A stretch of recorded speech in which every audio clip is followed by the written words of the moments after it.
Today we will be showing you how to install the Prime Links Shadow Gap with self-spacing shiplap edges. For this demonstration, we installed this product on an accent wall in a dining area. The tools you will need are safety goggles, a miter saw, a tape measure, a pencil, chalk line, nail gun or hammer, finish nails that are 18 gauge or 4D nails, construction adhesive, caulk gun, wood filler, sandpaper, a nail set, a 4-foot level, a stud finder, and a putty knife. The first thing you want to do is to determine the area in which you would like to install the product. Next, you will need to measure the wall, width and height to figure out how much material you will need. You need to remove any baseboard prior to beginning. Use the stud finder and locate where the studs are in the wall.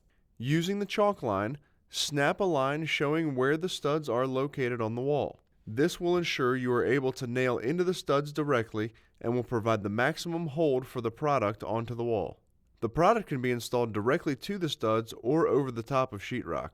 Now start by laying the first board closest to the floor. In this case, we set the first course off the floor 3/8 to 1/2 inch to allow the flooring to be installed at a later date. If your flooring is already installed, you can set the first course on the floor. The edge of the product with the long tongue should be the top, placed up. Now that the first course is on the floor, place your level on the top of the board to make sure you are starting with a level piece.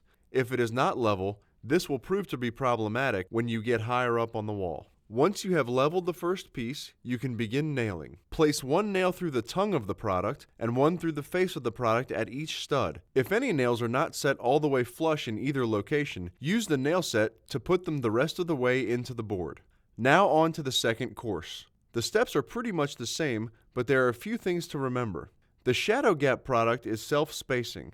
One thing you will have to do, though, is make sure each piece is sitting directly on top of the one below it. Depending on how true your wall is, this may require gently pulling each piece you are working with down to the one below it during the nailing process. It is a good idea to put the level on each board to make sure you are keeping your new wall looking good. Now simply repeat this process for the remainder of the courses all the way up the wall to the ceiling. Once you have completed the installation of the Shadow Gap, it is time to start preparing the wall for your favorite paint color. Using the putty knife, apply a small amount of white wood filler to each nail hole in the face of the product and any seams where one piece meets another. Once you have applied the wood filler, using a fine grit sandpaper, simply sand any excess off. Let this dry and paint your favorite color.